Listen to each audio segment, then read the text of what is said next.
Les exercices, qui seraient vraiment très, très intéressants de mettre en place, que j'ai essayé de faire avec des tableaux Excel, mais c'est très compliqué, parce que ça fait appel à des il faut croiser vraiment beaucoup, beaucoup de données et qui sont pas toutes les mêmes. C'est en fait, comment je vais dire?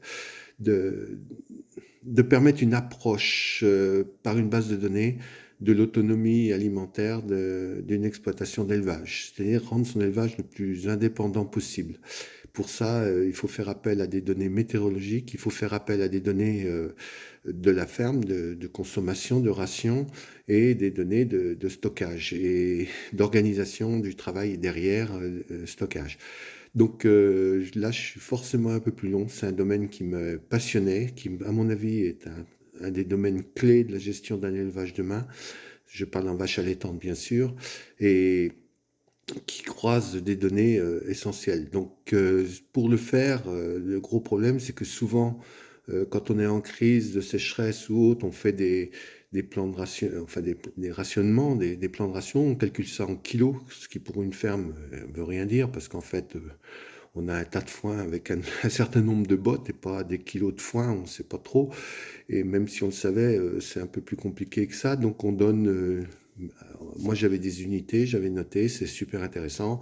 Donc je savais qu'une botte de foin, par exemple, nourrissait 14 vaches pendant une journée, ou des choses comme ça, ou une botte d'enrubanné, ou des croisements des deux. En plus, les rations varient suivant les lots, donc travailler par lot et pas par animal.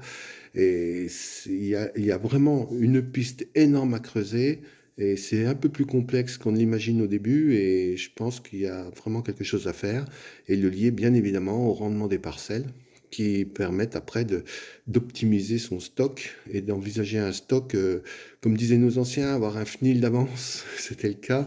Voilà, de savoir un peu comment on peut organiser en fonction des météos, peut-être de faire des choix après de gestion, soit de vendre des animaux, soit plutôt, soit de racheter éventuellement, mais à condition que ce soit un coût raisonnable, mais ne plus sortir de ce qui nous a plombé ces dernières années, à savoir qu'on augmentait le nombre de vaches sans que forcément la capacité d'aller nourrir sur la ferme augmente en proportion, voire même diminue, et on devenait excessivement fragile. Pour vous situer, une ferme comme la mienne, 70 vaches allaitantes, 75 vaches allaitantes à l'époque, une sécheresse comme on en a connu ces années dernières, enfin il y a 4-5 ans, et ben c'était 20 000 euros de pertes entre les pertes de gains sur les animaux, les baisses de cours et les rachats d'aliments et de paille qui étaient à des prix exorbitants, parce que tout le monde spécule là-dessus. Tout le monde, il n'y a pas de solidarité en fait agricole dans ce cas-là.